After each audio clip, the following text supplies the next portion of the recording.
미국에서 실제로 있었던 한 이야기를 소개하려고 합니다. 라이온이라는 13살 먹은 아이가 있었습니다.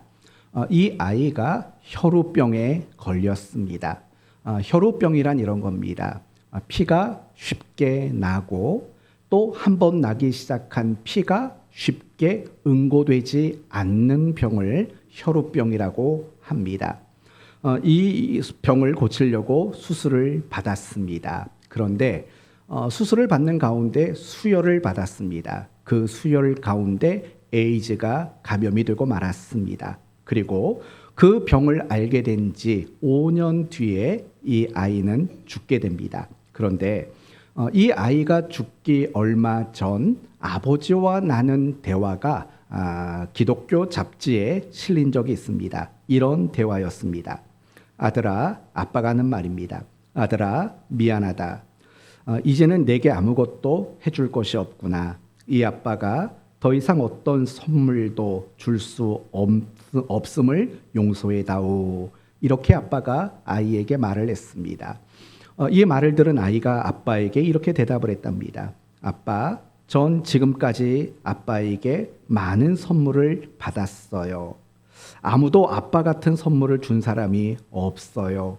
아빠는 저에게 죽어서도 천국 갈 수 있는 티켓을 선물로 주셨잖아요. 이거보다 더 큰 선물이 어디 있겠어요? 라고 아이가 말했다고 합니다.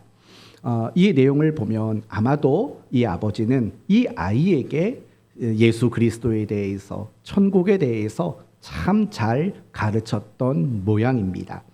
오늘 본문 역시 마찬가지입니다. 베드로 사도가 하나님께서도 이방인에게 정말 최고의 선물을 주셨다라고 고백하는 장면이 오늘 본문의 장면입니다. 그러므로 오늘 말씀을 통해서 구원이 왜 최고의 선물인지, 그리고 그 최고의 선물을 받은 우리의 마땅한 삶이 무엇인지 함께 살펴보려고 합니다. 오늘 본문은 이런 내용입니다. 예루살렘 교회 성도들이 베드로를 비난합니다. 그리고 그 비난 소리를 들은 베드로가 자신을 설명하는 내용이 오늘 본문의 내용입니다. 이제 1절을 봅시다. 1절을 보시면 유대에 있는 사도들과 형제들이 이방인들도 하나님의 말씀을 받았다 함을 들었더니, 여러분 이게 누구 얘기를 하는 것 같겠습니까? 그 앞에 나왔던 고넬료 사건을 두고 하는 이야기입니다. 이방인에게도 구원이 임했다. 하나님의 말씀을 이방인도 받았다라는 이야기를 전해 듣게 되었다라는 겁니다. 그런데 이 1절 말씀을 보시면 예루살렘에 있는 사도들이나 예루살렘에 있는 성도들이 사실은 기쁜 마음으로 이 말을 하고 있는 건 아닌 것 같습니다. 왜냐하면 2절 말씀을 보시면 베드로가 예루살렘에 올라갔을 때에 할례자들이 뭐 했답니까? 비난을 했다고 말합니다. 여러분, 여기서 말하는 할례자들은 예수 안 믿는 할례자들을 말할까요? 아니면 예수를 믿는 할례자들을 말할까요? 바로 예수를 믿는 할례자들을 말하는 겁니다. 여러분, 당시 예루살렘 교회 성도들은 대다수가 할례받은 유대인들이었던 겁니다. 그 예루살렘 교회 성도들이 베드로를 비난했다라는 겁니다. 무엇을 가지고 비난했습니까? 3절을 보시면 이르되 내가 무할례자의 집에 들어가 함께 먹었다 하니, 바로 이 문제인 겁니다. 어떤 문제입니까? 아니, 어떻게 이방인을 만나 그의 집에 들어가 어떻게 이방인과 함께 음식을 먹을 수 있어? 라는 이런 문제를 가지고 지금 예루살렘 교회 성도들이 베드로 사도를 지금 비난하고 있는 거예요. 왜냐하면 그들이 생각하기에 이방인과 접촉하고 이방인과 교제를 나누는 것은 율법이 금지하는 사항이라고 그들이 여겼기 때문입니다. 그래서 베드로가 고넬료를 만났을 때도 대번에 그런 말을 해요. 10장 28절을 보시면 이르시되 유대인으로서 이방인과 교제하며 가까이 하는 것이 뭐라고 말하냐면 위법인 줄을 너희도 알거니와. 지금 예루살렘 교회 성도들도 그들이 그리스도인이 되었음에도 불구하고 여전히 그 생각은 떨쳐내지를 못했다라는 거예요. 여전히 그들은 이방인과 함께 식사를 하고 이방인과 교제를 나누는 것이 금기 사항이라고 그들은 여기고 있었다라는 거예요. 그래서 그 문제를 가지고 베드로 사도를 비난하고 있었던 거예요. 그러자 베드로 사도는 이제 4절 이하로 자신이 경험했던 것들을 설명하기 시작해요. 먼저 5절에서 10절까지는요, 자신이 경험했던 환상을 이야기해요. 여러분, 베드로가 경험했던 환상이 뭡니까? 옥상에서 기도를 하는데 하늘에서 뭐가 내려와요? 보자기에 쌓여있는 큰 그릇이 내려와요. 가만히 들여다봤더니 그 속에 뭐가 들어있어요? 부정한 음식들이 들어져 있는 거예요. 그러면서 무슨 소리가 들려와요? 베드로야, 이것을 잡아먹어라 라는 소리가 들려요. 그때 베드로는 뭐라고 대답을 하냐면, 이거 먹을 수 없습니다. 나는 지금까지 먹어본 적도 없습니다 라고 대답을 합니다. 그런데 그 똑같은 과정이 몇 번 반복되냐? 그 환상이 3번 반복되었다라고 이야기합니다. 그게 5절에서 10절입니다. 이제 11절에서 14절까지는 고넬료가 경험했던 이야기를 합니다. 어떤 걸 경험했냐면, 천사가 명령해서 당신을 초대하여 구원의 말씀을 들으라고 천사가 명령했습니다 라는 이야기가 11절에서 14절입니다. 이제 그러면서 15절 말씀은 자신이 고넬료 집에 들어가서 그들에게 복음을 전할 때 일어난 일을 말하는 거예요. 15절, 내가 말을 시작할 때 성령이 그들에게 임하시기를. 성령이 임했대요. 그런데 주목할 만한 거는요, 그 다음에 나오는 표현이요. 무엇과 같은 성령이 임했냐면, 너희가 성령으로 세례를 아니죠. 처음 우리에게 하신 것과 같이 하는지라. 여기서 처음 우리에게 하신 것이라는 말은 뭘 두고 하는 말일까요? 사도행전 2장에 나오는 마가의 다락방에 오순절에 성령이 임했던 사건, 그 사건과 똑같은 성령이 고넬료 그 가정에 임하게 되는 것을 내가 보았다라는 거예요. 이제 그러면서 뭐라고 말하냐면, 뭔가를 생각하게 됐대요. 16절, 내가 주의 말씀에 요한은 물로 세례를 베풀었으나 너희는 성령으로 세례를 받으라 하신 것이 생각이 났대요. 성령으로 세례 주신다는 게 생각이 났대요. 그러면서 17절 뭘 깨달았냐면, 그런즉 하나님이 우리가 주 예수 그리스도를 믿을 때에 주신 것과 같은 선물을 누구에게도 주셨으니 그들에게도 주셨으니 이걸 깨달았다라는 거예요. 자신들에게 성령이 임했던 것들, 그것과 똑같은 일들이 일어나는 걸 보면서, 주님께서 우리에게 구원을 주신 것처럼, 우리에게 주신 선물처럼 바로 그 이방인 고넬료 그들에게도 같은 선물을 주시는구나 라는 것을 깨달았다라는 거예요. 여기 17절에 같은 선물이라는 것은요, 1차적으로 말한다면 분명히 성령일 거예요. 그렇지만 이게 성령으로만 끝나는 게 아니에요. 무엇을 말하냐면 구원을 의미하는 거예요. 왜 그렇습니까? 성령을 보내주셨다라는 것은 결국 이미 그들에게 무엇이 실현됐다라는 거죠? 구원이 실현되었다라는 거예요. 왜냐하면 고린도후서 5장 5절 말씀을 보시면, 곧 이것을 우리에게 이루게 하시고 보증으로 성령을 우리에게 주시는 이는 하나님이시다. 우리에게 구원의 보증으로 무엇을 주신답니까? 성령을 보내주셨다라는 거예요. 그렇기 때문에 지금 베드로가 말하고 있는 같은 선물이라는 것은 성령을 말하지만 구원을 또한 본질적으로 이야기하고 있다라는 거예요. 그러니 지금 베드로가 깨달은 게 뭐냐? 하나님이 우리에게 구원을 주신 것처럼 하나님은 이방인에게도 구원 주시기를 원하시는 분이라는 것을 깨달았다라고 이야기하는 거예요. 그리고 나서 18절을 보면 이 말을 들었던, 베드로를 비난했던 그 모든 예루살렘 교회 성도들이 어떻게 하냐면 잠잠해졌어요. 그렇게 비난하던 그들의 얼굴 표정이 잠잠해지기 시작했대요. 그리고 비로소 하나님께 영광을 돌리게 됐어요. 그러면서 무엇을 알았냐면, 하나님께서 이방인에게도 생명 얻는 회개를 주셨도다. 다시 말한다면 이방인에게도 하나님은 구원을 선물로 주셨다라는 사실을 예루살렘 교회 성도들 모두가 이제 깨닫기 시작했다라는 거예요. 그래서 여러분, 그래서 그 다음 19절에 나오는 이야기가 뭐냐면은요, 이제 안디옥에 바나바와 사도 바울을 선교사로 보내는 일이 일어나는 거예요. 여기서 말하는 안디옥은 어딜까요? 이방 땅을 말하는 거예요. 이방인들을 말하는 거예요. 비로소 이 고넬료 사건을 통해서, 그리고 베드로의 이 이야기를 통해서 이제 이방인에 대한 선교 사역이 비로소 출발되었고 시작되는 의미 있는 사건이었다. 이렇게 오늘 본문은 우리에게 가르쳐주고 있는 겁니다. 사랑하는 성도 여러분, 오늘 이 본문을 가지고 우리가 첫 번째로 생각할 것은 이겁니다. 구원은 뭐라고요? 선물이라고요. 그런데 구원은 그냥 선물이 아니라 어떤 선물이라고요? 앞뒤 다 있는데요. 최고의 선물이라는 사실을 우리는 먼저 생각해 봐야 합니다. 그렇다면 지금 베드로 사도는 이 구원이라는 것을 유대인만 아니라 모든 이방인에게도 주시는 하나님의 선물이라고 이야기하고 있는 거예요. 그러면 베드로는 왜 그런 이야기를 할까요? 왜 구원이 선물이라고 예루살렘 교회 성도들에게 이야기하고 있을까요? 그것은 그들이 망각하고 있기 때문에 그래요. 그들이 받은 구원도 선물이었다라는 사실을 그들이 망각하고 있었던 거예요. 이걸 조금 다르게 말한다면 이거죠.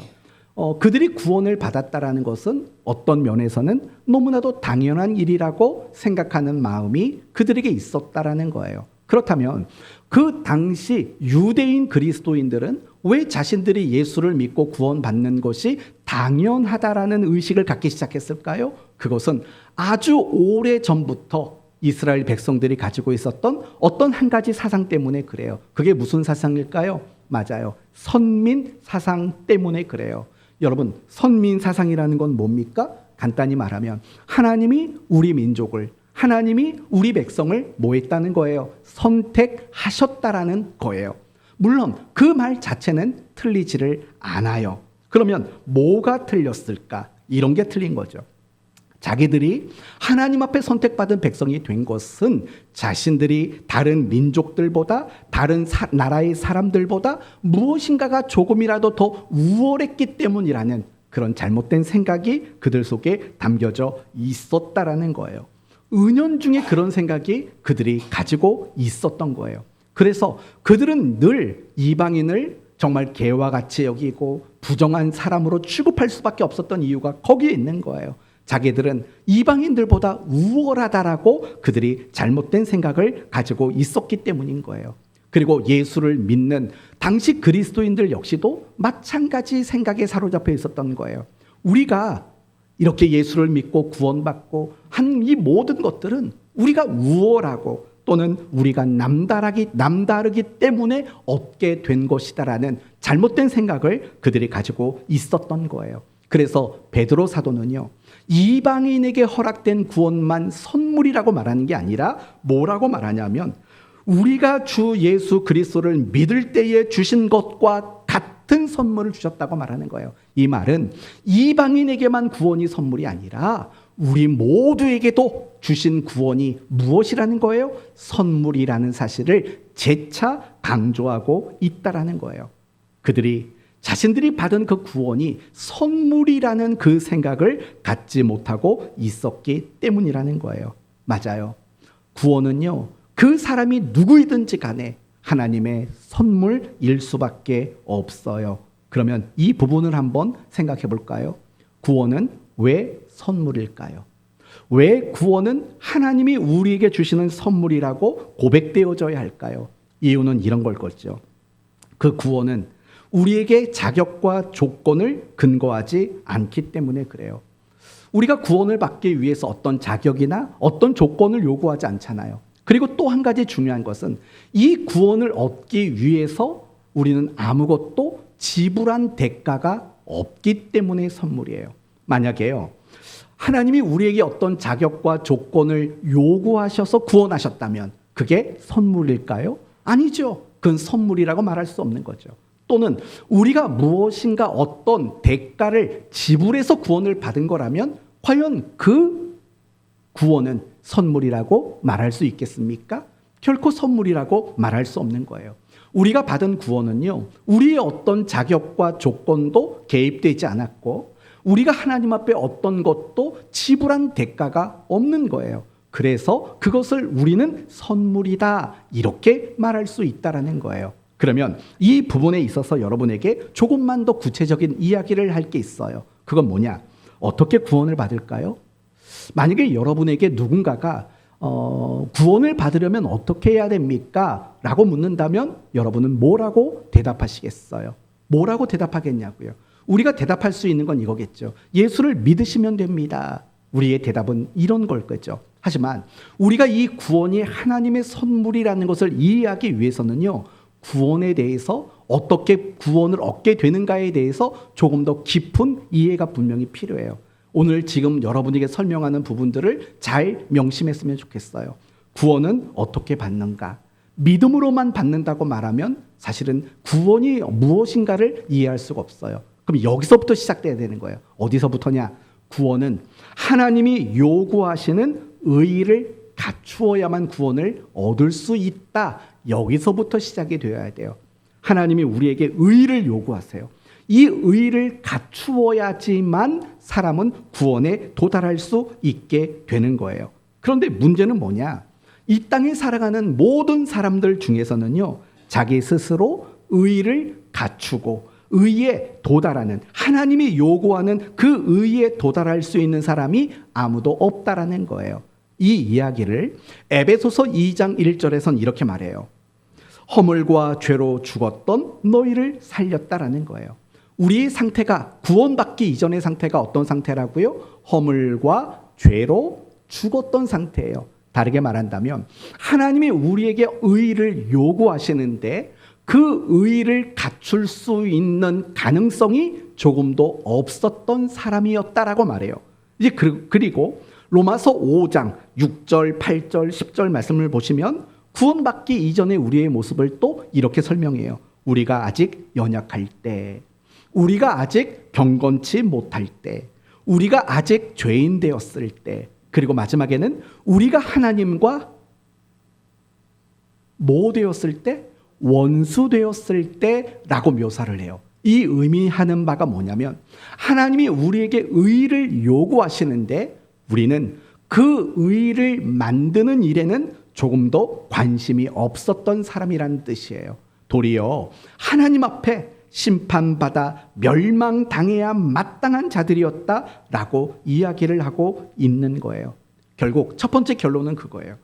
우리가 구원을 얻기 위해서는 하나님이 요구하는 의의를 이루어내야만 돼요.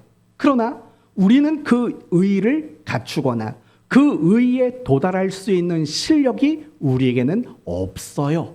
그래서 하나님께서는요, 구원을 얻는 한 방법을 제시하신 거예요. 그게 뭐냐? 바로 예수 그리스도가 완성하신 그 의의를 내 의의로 받아들이는 방법으로 구원의 방법을 삼아 주셨다라는 거예요. 그래서 재밌는 건 뭐냐? 예수님이 세례 요한에게 세례를 받으셨지 않습니까? 그때 세례 요한은 처음에는 거절을 해요. 안 됩니다. 내가 당신에게 세례를 받아야지 어떻게 당신에게 내가 세례를 줍니까? 라고 거절을 해요. 그때 예수님이 하셨던 말씀이 이거예요. 예수께서 대답하여 이르되 이제 허락하라. 우리가 이와 같이 하여 모든 의의를 이루는 것이 합당하니라. 지금 예수님은 공생애를 시작하시면서 그 목적이 무엇이라고 명확히 말하냐면 의의를 이루기 위함이라는 거예요. 다시 말하면 하나님이 사람에게 요구하신 그 의의를 이루기 위해서 내가 여기 왔고 내가 이제 그 일을 위해서 공생의 사역을 시작한다. 그러니 내게 세례를 베풀어라. 나는 구약의 송아지가 될 거고 나는 구약의 어린 양이 될 거고 나는 구약의 제사장이 될 거고 나는 그 사역을 지금부터 시작할 거다라고 말하는 거예요. 이 이야기는 히브리서 9장 10장 넘어가 보면 영원한 대제사장의 사역, 영원한 대속죄 제물로서의 사역을 감당하신 예수님에 대한 이야기가 등장하게 돼요. 그리고 결국 예수님은 십자가에 못 박혀 죽으셨어요. 그리고 그분은 다시 부활하셨어요. 그래서 그분이 성취하신 게 뭐냐? 결국 의예요. 하나님이 우리 모두에게 요구하신 완전한 의를 예수 그리스도가 성취하신 거예요. 그리고 이제 그분의 의를 이제는 내 것으로만 만들기만 하면 되는 거예요. 그러면 구원을 받아요. 그렇다면 여러분, 예수님이 완성하신 그 의를 내 것으로 삼는 방법이 뭘까요? 이제 나와야 되는 게 그거예요. 뭐죠? 믿음이라는 게 이제 나오는 거예요. 예수님이 나의 죄를 위해 죽으시고 나의 의를 위하여 그분이 부활하셨다라는 그 믿음을 가지는 거예요. 그 믿음만이 예수님이 완성하신, 성취하신 그 의를 나의 의로 받아들이는 유일한 방법인 거예요. 그래서 예수님이 요한복음 14장 6절에서 이런 말씀을 하셨죠. 내가 곧 길이요 진리요 생명이니 나로 말미암지 않고는 아버지께로 갈 자가 없다고 말하는 거예요. 이 말을 지금 여러분에게 말씀을 드리는 관점으로 말한다면 나로 말미암지 않고는 아무도 내 의를 자신의 의로 만들고 삼을 사람이 없다라는 말과 같다라는 거예요. 이것이 바로 우리가 구원을 받는 방법이에요. 하나님이 우리에게 의를 요구하셔요. 그러나 우리는 그 의를 갖출 실력이 없어요. 그래서 하나님이 우리에게 주시는 또 다른 방법은 예수 그리스도가 완성하신 그 의를 나의 의로 받아들이는 거예요. 그 방법은 예수를 믿는 거예요. 그분이 나의 죄를 위해 죽으시고 나의 구주가 되셨고 그분이 영원히 내 삶의 왕이 되셨다라는 그 믿음이 우리를 예수님이 완성하신 그 의를 내 것으로 만드는 유일한 방법이었다라는 거예요. 그리고 중요한 게 뭐냐?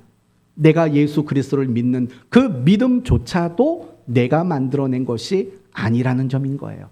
내가 지식이 있어서, 내가 판단력이 좋아서, 내가 어떤 예지력이 있어서, 내가 그래서 그런 믿음을 발생시킨 게 아니라는 거예요. 그러면 내가 예수님을 믿게 된 그 믿음도 어디에서 나왔을까요? 하나님으로부터 나온 거예요. 창세 전에 하나님이 우리를 선택하셨고 우리에게 복음을 듣게 하시고 우리가 복음을 들을 때에 그 복음에 의심 없이 믿을 수 있는 믿음까지도 하나님께서 모두 다 허락해 주신 거예요. 우리가 아무것도 지불한 대가는 없어요. 어떤 사람은 가끔씩 그렇게 말해요. 아니 내가 믿어서 구원받았으니까 내 노력이 내 어떤 실력이 포함된 거 아닙니까? 그렇지 않아요. 그 믿음은 하나님이 주신 거예요. 그 믿음조차도 하나님이 주셨기 때문에 우리는 아무것도 대가를 지불한 게 없어요. 그렇기 때문에 우리는 구원이 하나님의 선물이라고 자신 있게 말할 수 있다라는 거예요. 사랑하는 성도 여러분, 우리가 받은 구원은 우리의 자격과 조건과 실력으로 얻어진 게 아니고 우리가 받은 구원은 결코 어떤 내 의나 어떤 그런 여러 가지 그런 대가를 지불하는 걸 통해서 얻어진 게 결코 아니라는 거예요. 그래서 이 구원이 하나님의 선물이라는 사실을 우리가 잊지 않았으면 좋겠어요. 여러분 지금까지 살면서 어떤 사람들에게 선물을 받아보신 적이 많을 거예요. 그리고 우리는 인생을 살면서 하나님께도 선물을 받은 게 참 많은 것 같아요. 여러분이 하나님께 받은 선물이 뭘까요? 생명, 건강, 가정, 가족, 배우자, 자녀, 그거 말고도 일터, 모든 것들이 다 하나님의 선물로 받아진 거 아닙니까? 그런데 더 중요한 거는요, 내가 하나님께 받은 그 많은 선물들 중에 가장 최고의 선물이 있다면 그게 바로 구원이라는 사실을 여러분 모두가 깨달으셨으면 좋겠어요. 오늘 본문의 베드로가 그걸 깨달은 거예요. 그리고 베드로의 그 이야기를 듣고 예루살렘 교회의 성도들이 다 깨달았어요. 맞아, 구원은 하나님이 우리의 인생에게 주시는 최고의 선물이지. 그들은 그렇게 깨달았다라는 거예요. 저는 여러분 모두에게도 그와 같은 깨닫게 되는 은혜가 생겨지기를 바랍니다. 그래서 내가 받은 구원 때문에 감사하고 내가 받은 그 구원 때문에 내가 그리스도인다운 삶을 살아낼 수 있는 힘과 원동력을 얻게 되는 여러분 모두가 되셨으면 좋겠습니다. 두 번째로요, 이제 우리는 내가 받은 구원이 왜 최고의 선물인지를 보았어요. 왜요? 자격과 조건이 개입되지 않았고 우리는 아무것도 대가를 지불한 게 없기 때문이라고 말씀드렸어요. 이것에 우리는 감사해야 돼요. 그러나 그걸 알고 감사하는 것으로 끝나면 안 돼요. 지금부터가 중요한 거예요. 두 가지를 말씀드리려고 해요. 첫 번째, 여러분 모두가 구원을 선물로 받으셨다면 구원을 선물로 받은 자답게 살아야 되는 책임이 있다는 걸 기억하셔야 돼요. 이스라엘 백성을 예로 들어보겠습니다. 이스라엘 백성들은 구약에서 400년 동안 애굽에서 노예 생활을 했어요. 그런데 하나님은 이유도 모르겠어요. 그들을 선택하셨어요. 그리고 그들을 해방시키셨고 자기 백성 삼으셨어요. 그런데 중요한 건 뭐냐? 그들이 하나님 백성으로 선택받고 그들이 애굽에서 해방받을 때 그들에게 요구한 어떤 자격이나 조건은 존재하지 않았다라는 거예요. 그런데 흥미로운 것은 뭐냐면 그들이 홍해 바다를 건너고 도착한 곳은 시내 산이에요. 그런데 거기서부터는 하나님이 이스라엘 백성들에게 무엇인가를 자꾸 요구하세요. 십계명을 지키라고 요구하세요. 율법을 지켜내라고 요구하세요. 그렇다면 하나님이 시내산에서 이스라엘 백성들에게 십계명과 율법의 준행을 요구하는 이유가 뭘까요? 하나님 백성이 되기 위해서 요구했을까요? 아니면 하나님 백성다워지라고 요구하셨을까요? 무엇을 위해 요구하셨을까요? 하나님 백성다워지기를 위해서 그것을 요구하셨다라는 거예요. 이건 예수님께서 제자들을 부르시는 그 사건 속에서도 확인이 돼요. 예수님은 제자들 몇 명을 부르셨습니까? 12명을 불렀어요. 그런데 이 제자들을 부르실 때 제자가 되기 위해서는 이런 자격과 조건을 갖춰야 된다라고 요구하신 적이 없어요. 그저 쓱 보시더니 뭐라고 말씀하셨어요? 나를 따라오너라. 그 한마디가 전부예요. 그 한마디가 전부라고요. 그런데 제자가 된 12명에게 예수님은 이렇게 말했어요. 아무든지 나를 따라오려거든 자기를 부인하고 자기 십자가를 지고 나를 따라야 된다라고 말했어요. 너희는 서로 사랑하라. 이로써 너희가 내 제자인 줄을 알리라고 말했어요. 너희는 서로 섬기는 자가 되라 라고 말씀하셨어요. 그리고 특별히 마태복음 5장, 6장, 7장 산상수훈의 말씀을 통해서 심령이 가난한 자가 되라는 말씀으로부터 좁은 길로 가라라는 말씀을 제자들에게 요구하셨다라는 거예요. 그렇다면 예수님이 제자들에게 이러한 요구를 하신 이유가 뭘까요? 제자가 되라고 요구하셨을까요? 아니면 제자다워지라고 요구하셨을까요? 제자다워지라고 요구하신 거예요. 우리도 마찬가지예요. 우리에게 하나님은 왜 성경을 주셨을까요? 하나님은 왜 우리에게 말씀을 자꾸 듣게 하실까요? 왜 하나님은 우리에게 자꾸 순종하라고 말씀하실까요? 구원 받으라고 이 말씀을 주실까요? 아니죠. 이미 구원을 선물로 받은 자답게 살라고 우리에게 말씀을 주셨다는 사실을 우리는 잊지 말아야 되는 거예요. 사랑하는 성도 여러분, 항상 내가 구원을 선물로 받았다라는 거, 그걸 알고 감사하는 것에 멈추면 안 되는 거예요. 내가 이제 구원을 선물로 받은 사람답게 살아가는 그 의무와 그 책임이 우리 모두에게 있다라는 거, 그걸 명심해야 돼요. 그리고 더 나아가서 중요한 것은 이제 우리가 구원을 선물로 받은 자로서 모든 사람에게 이 구원을 선물로 나누어 주는 자가 되기를 하나님은 원하고 있다라는 거예요. 제가 여러분에게 종종 이런 말씀을 드리죠. 내가 하나님께 받은 모든 것은 다 사명으로 전환되어야 그것이 성실함이고 그것이 신실함이다라고 말씀드린 적이 있어요. 예를 들면 이런 거예요. 하나님이 나를 사랑해 주셨어요. 내가 그걸 알아요. 그러면 여러분이 해야 될 일은 뭐냐면 여러분이 하나님께 사랑을 받은 것처럼 여러분은 누군가를 사랑하는 일을 해야 되는 사명을 받은 거예요. 하나님이 여러분에게 은혜를 주셨어요. 그 말은 무슨 말이냐면 여러분도 누군가에게 은혜를 끼치는 사람이 되어야 하는 사명을 부여받은 거예요. 하나님이 여러분의 필요를 채우시고 하나님이 여러분의 도움이 되어 주셨다면 그건 감사의 제목으로 끝나는 게 아니라 여러분의 사명으로 전환되어야 된다는 거예요. 나도 누군가의 필요를 채우고 나도 누군가에게 도움이 되어주는 자리로 나가야만 한다는 거예요. 그런데 내가 하나님께 받은 것들이 사명으로 전환되지 않으면 거기서부터 뭐가 생기냐면 어떤 이상 증상이 생겨요. 문제가 생기게 돼 있어요.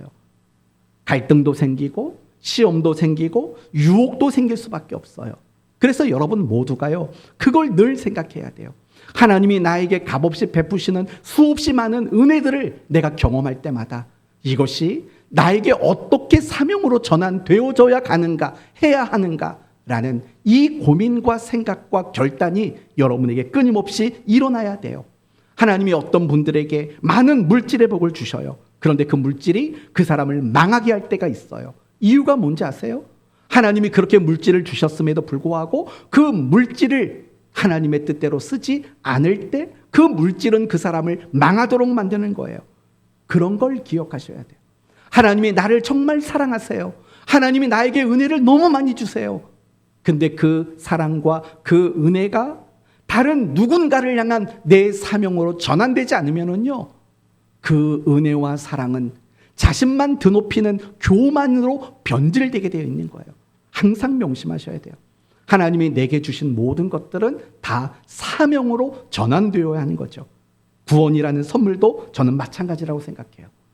하나님이 나에게 구원이라는 선물을 주셨어요. 어떻게 전환돼야 돼요? 나도 누군가에게 구원을 선물로 나누는 그 사람으로 우리의 삶이 바뀌어져야 한다라는 거예요. 여러분은 간디를 잘 아실 겁니다. 인도의 성자로 불리우는 사람입니다. 이 사람이 젊은 시절 영국에서 유학 생활을 했어요. 그곳에서 온갖 인종차별과 편견과 냉대를 당하고 힘겹게 유학 생활을 했어요. 어느 날 우연찮게 성경을 보게 됐고 그 성경 속에서 예수님에 대한 이야기를 읽게 됐어요. 너무 감명을 받았어요. 예수님의 그 가르침에 너무 많은 도전을 받은 거예요. 그래서 마음 먹고 영국의 교회를 찾아갔어요. 그런데 아무도 이 간디를 받아준 사람이 없어요. 피부색이 다르다고, 식민지인 나라의 사람이라고 냉대를 하며 아무도 반겨주지를 않았어요. 아주 오랜 후에 간디가 했던 유명한 말이 있어요. 이런 말을 냈어요. 나는 예수는 존경하지만 그리스도인들은 경멸합니다. 라는 유명한 말을 했다고 합니다. 결국 간디는요, 정말 신앙인이 될 뻔한 그 기회를 저버리고 자신의 고국으로 돌아가게 되었어요. 그리고 그 간디는 훗날 14억의 인구의 정신적인 지도자의 역할을 했던 큰 사람이 되었어요. 참 안타까운 거예요. 만일 그때 영국 교회가, 그 영국 교회의 그리스도인들이 이 간디를 품었다면, 이 간디를 교회 공동체 안으로 받아들였다면 어쩌면 오늘날 힌두교가 80%, 이슬람교가 13%가 된 나라가 되지는 않았으리라고 생각이 듭니다. 그러면 이제 이렇게 질문을 해보겠습니다. 간디에게 또는 인도라는 나라에 구원을 선물로 주는 일을 방해한 사람들은 누굽니까? 교회고 그리스도인들이었다는 점을 저는 여러분에게 말하고 싶은 겁니다. 오늘 본문도 저는 마찬가지라고 생각해요. 이방인에게 구원이 선물로 전해지는 그 일을 방해할 뻔한 사람들이 누굽니까? 방해하진 않았죠. 그러나 방해할 뻔한 거죠. 그 사람들이 누구죠? 사탄인가요? 아닙니다. 유대인인가요? 아닙니다. 로마 사람인가요? 아닙니다. 이단들인가요? 아닙니다. 정말 뜻밖에도 예수 믿고 구원을 선물 받은 그 사람들이 구원을 선물로 나누어 주는 그 일을 방해할 뻔한 사람이 되었다라는 거예요. 왜 이런 일이 일어났을까요? 2절 말씀을 보세요. 2절. 베드로가 예루살렘에 올라갔을 때에 할례자들이 비난하여 라고 말을 해요. 할례자들이 비난했대요. 무슨 말이냐? 이런 거죠. 구원을 받으려면 우리처럼 뭐가 있어야 된다는 거예요. 육신의 표시인 할례가 있어야지. 할례를 받아야지 그 사람에게 어떤 구원이 주어지는 거 아니야? 근데 할례 없는 사람들에게 구원이 주어진다라고 그들이 그렇게 여겼다는 거예요. 자기 중심적이고 대단히 교만한 생각을 가지고 있었던 거죠. 결국 그들이 구원을 선물로 받은 그들이 구원을 선물로 나누는 그 일에 방해가 되고 있다라는 것을 보게 된다라는 거예요. 사랑하는 성도 여러분, 이런 아이러니한 일들이요, 오늘 우리에게도 일어나고 있다는 사실을 알고 계십니까? 지금 교회는, 그리고 지금 이 땅의 많은 그리스도인들은 구원이라는 선물을 사람들에게 나누려고 노력합니다.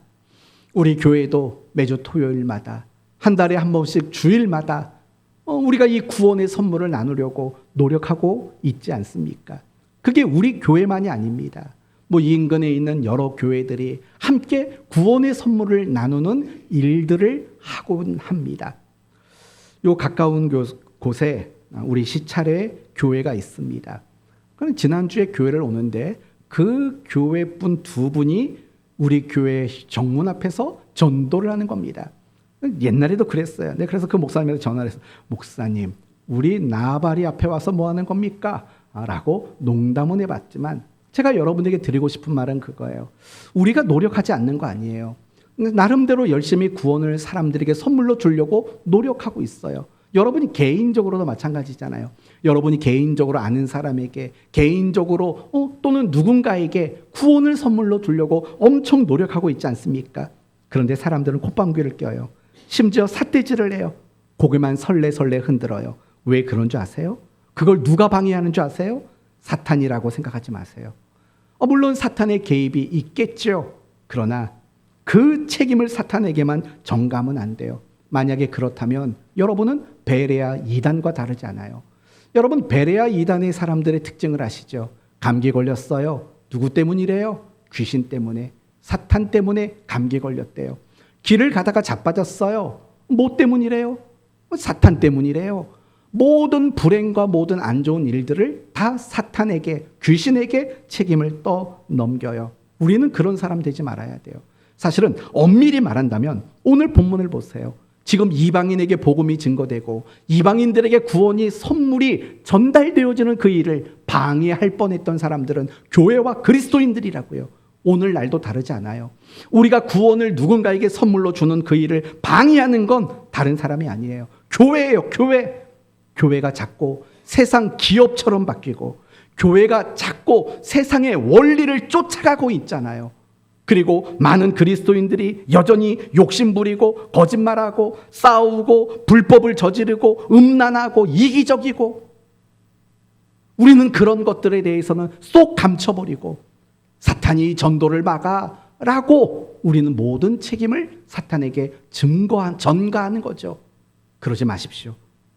정말 우리가 내 스스로가 복음을 선물로 나눈다고 말하지만 내 스스로가 그 일을 방해하고 있는 가장 큰 책임자라는 사실을 잊지 말아야 된다는 거예요. 누군가가 여러분의 복음을 듣고 움직이질 않나요? 한번 고민해봐요. 그게 당신 때문은 아닌지. 당신의 그 모습, 당신의 그 삶의 방식 때문에 그 구원의 선물을 거절하고 있지는 않은지 정말 생각해 보셔야 돼요. 우리는 하나님의 나라를 이 땅에 세워야 돼요. 근데 그 하나님의 나라가 이 땅에 세워지는 것을 방해하는 것은 사실은 우리일 때가 많아요.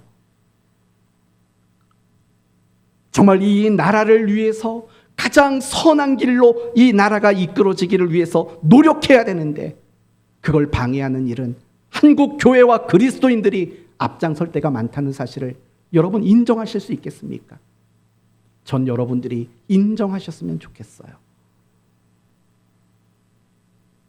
정말 하나님의 나라를 세우고 구원을 선물로 증거하는 그 일에 가장 큰 걸림돌은 우리 자신일 때가 너무나도 많다는 사실을 기억하셔야 된다는 거예요. 그러므로 오늘 이 본문을 통해서 우리가 다짐했으면 좋겠어요. 내가 구원을 선물로 주는 그 일 앞에 내 스스로가 걸림이 되지 않기를, 누군가가 구원의 선물 앞에 감격하는 그 일에 내가 방해의 요인이 되지 않기를 정말 다짐하고 기도하는 여러분 모두가 되셨으면 좋겠습니다. 그렇다면 이 모든 일들을 위해서 이제 우리에게 필요한 게 뭔가를 생각해 봅시다. 7절과 8절입니다. 7절과 8절을 보십시오. 함께 읽겠습니다. 내가 이르되 주님 그럴 수 없나이다. 속되거나 깨끗하지 아니한 것은 결코 내 입에 들어간 일이 없나이다 하니 또 하늘로부터 두 번째 소리가 있어 내게 이르되 하나님이 깨끗하게 하신 것을 내가 속되다고 하지 말라 하더라. 10절을 보면 이런 일이 3번 있은 후에, 여러분 지금 베드로가 자신이 경험했던 환상에 대한 이야기를 하고 있잖아요. 근데 알고 계세요? 베드로의 이 환상 이야기가요, 이 앞뒤 본문에 3번 나와요. 3번이나. 한 번은 자기가 경험했던 그 사건이었고 또 한 번은 고넬료의 집에 가서도 이 얘기를 한 번 더 해요. 그리고 예루살렘 교회에 올라간 다음에 그들에게도 한 번 더 해요. 참 재미없는 얘기를 3번이나 반복하고 있어요. 과연 그 이유는 뭘까요? 그것은요, 그 사건이 자신의 한계를 넘어설 수 있도록 만들었던 사건이라는 것을 말하는 거예요. 다르게 말한다면 자신이 경험했던 그 사건은요, 자신을 더 성숙하도록 만들었던 사건이라는 것을 강조하기 위함이라는 거예요. 제가 끝으로 여러분에게 드리고 싶은 말씀은 그거예요. 우리 모두는 더 성숙한 사람이 되어야 한다라는 거예요. 우리가 누군가에게 구원을 선물로 주는 그 일 앞에 방해가 되지 않고 걸림돌이 되지 않으려면 우리는 정말 열심히 성숙해지는 사람이 되어야 마땅한 거예요. 여러분, 오늘 본문의 1절을 보면 유대에 있는 사도들과 형제들이 라고 말을 해요. 지금 이들이 어디에 있다고요? 유대에 있다고 말해요. 예루살렘에 있다고 말하는 거예요. 정말 이 사람들은요, 대단한 사람이라는 거예요. 여러분 아시잖아요. 그 유대 땅에, 예루살렘에 엄청난 박해가 일어났어요. 그래서 많은 신자들은요, 신앙을 지키려고 예루살렘을 떠나서 사마리아로 가기도 하고 가버나움으로 가기도 하고 여러 지역으로 흩어져 가 버렸다고요. 아시잖아요. 그런데 이 사람들은 그런 박해 속에서도 남아 있었던 사람이에요. 정말 대단한 사람인 거예요. 물론 예루살렘을 떠나간 사람들도 대단한 사람이에요. 왜 대단한 줄 아세요? 신앙을 지키려고 자신의 집을 버렸고 자신의 자녀의 미래가 준비된 자리를 다 버린 거예요. 그러니까 떠나간 사람도 대단한 거고 안 떠나고 남아있는 사람도 더 대단한 사람들인 거예요. 그러나 중요한 것은 그럴 정도로 그들이 대단한 사람이었지만 여전히 그들에게는 약함, 부족함, 더 성숙해져야 할 것들이 남아있었던 사람들이라는 거예요. 우리도 마찬가지예요. 우리도 지금까지 신앙생활 하면서요, 알게 모르게 정말 많이 성숙해졌어요. 그러나 여전히 우리에게는 뭐가 있을까요? 약함이 있는 거예요. 여전히 우리에게는 부족한 것이 있는 거예요. 다르게 말하면 여전히 우리는 더 성숙해져야 할 것들이 남아있는 사람이라는 거예요. 우리가 더 성숙해져야 돼요. 그래야지 우리가 구원을 선물로 나누는 그 일 앞에 걸림돌이 되지 않을 수 있다라는 거예요. 소원하셔야 돼요. 내가 더 성숙한 그리스도인이 되어갈 것들을 여러분 모두는 소원하셔야 돼요. 그러면 어떻게 우리는 성숙해질 수 있을까? 사실은 방법은 다 알고 있어요. 예배 생활, 말씀과 기도, 끊임없는 결단, 죄의 문제와 싸우고 유혹과 시험의 문제 앞에 넘어지지 않도록 나를 지키는 거예요. 그러나 제가 오늘 본문을 보면서 우리가 성숙할 수 있는 또 하나의 방법이 뭔가를 생각해 봤어요.